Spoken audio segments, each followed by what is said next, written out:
Most of life isn't black and white, right? It's hardly ever a clear choice between good and bad. And that gray area, that's where things get really complicated. So how does someone with a top secret clearance, access to the nation's most sensitive secrets, end up staring down decades in prison? Well, it almost always starts with just one decision, a decision that feels almost right. All right, so let's dive into this with a really important idea, the almost right decision. It's not the big, obvious, don't do this choice that trips people up. Nope. It's the small one. The one you can easily justify to yourself because it feels a little easier, maybe a little more compassionate. But if you make enough of those choices, one after another, you can wind up in a place you never, ever thought you'd be. And this really is the central question we're digging into. It's about a journey that can take you from a position of incredible trust all the way to a federal indictment. One tiny, almost right step at a time. So how on earth does it actually happen? To really get our heads around this, we have to look at the moral framework people build inside your own minds. See, it's not about somebody suddenly waking up and deciding to be the villain. It's way more subtle. It's about slowly redefining what you consider to be heroic behavior. Okay, so let's take this idea out of the theoretical and into the real world. We're going to look at a case study that is literally unfolding as we speak. This isn't just some abstract concept. It has very real, life-altering consequences. The case of Courtney Williams is absolutely fascinating because you've got two completely different, totally opposite narratives being told at the exact same time. Depending on who you talk to, she's either this courageous whistleblower or she's someone who illegally shared national defense secrets. So let's just lay out the basic facts, okay? This is what federal prosecutors are alleging, and look, we are not talking about some low-level paper pusher. Before 2016, Williams had a top-secret clearance, and she worked with Delta Force. Yeah, that Delta Force, one of the most elite units in the U.S. military. Years after she left, she was charged with illegally transmitting national defense info in 10 separate instances, information that investigators say ended up in published books. And this is the critical point, where it gets really messy. These two stories, the hero and the leaker, they exist at the same time. One side says she was a hero, bravely exposing corruption and harassment inside the system. The other says she just took secrets that weren't hers to share and broke the law. And here's the uncomfortable part.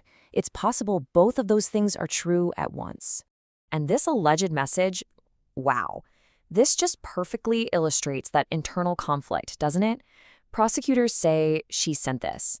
You don't say something like that unless you have some understanding of the gravity of what you've done.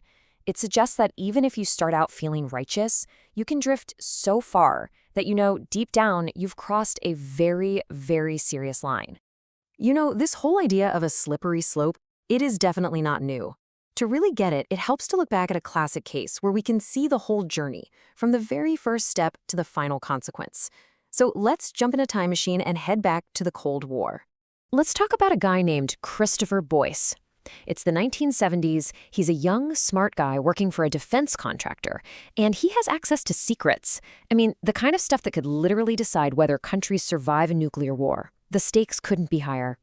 So check this out. You can basically map out his entire fall in 4 steps. Step 1, he discovers things he thinks are fundamentally wrong. Step 2, he makes that almost right decision. He justifies it, telling himself the system is broken and he has to expose the truth. But then it escalates. Step 3, he starts selling top-secret satellite plans directly to the Soviet Union. And the consequence? Step 4, catastrophic, irreparable harm to U.S. intelligence that lasted for decades. And this right here is the real danger zone. Christopher Boyce never woke up one morning and thought, today I'm going to betray my country. No way. He convinced himself he was justified. He built an entire moral framework in his head that allowed him to be the hero of his own story, right up until the moment it all came crashing down. And this brings us to the big why. Why is the system so incredibly rigid about all of this? It's not just about punishing people or controlling speech.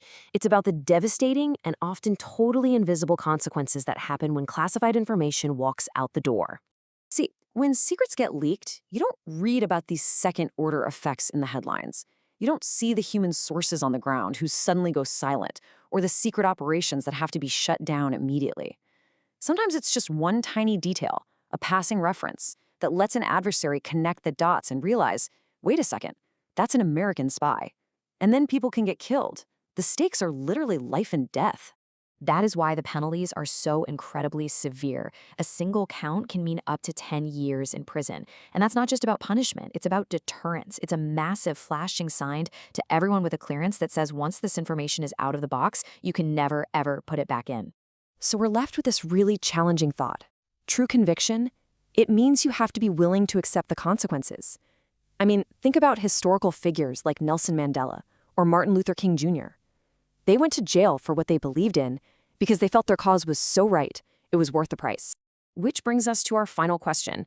If you truly believe you're exposing a wrong, where's the line? When does your almost right decision become an action that puts other people's lives in danger? It's a line that, once you cross it, is simply impossible to uncross.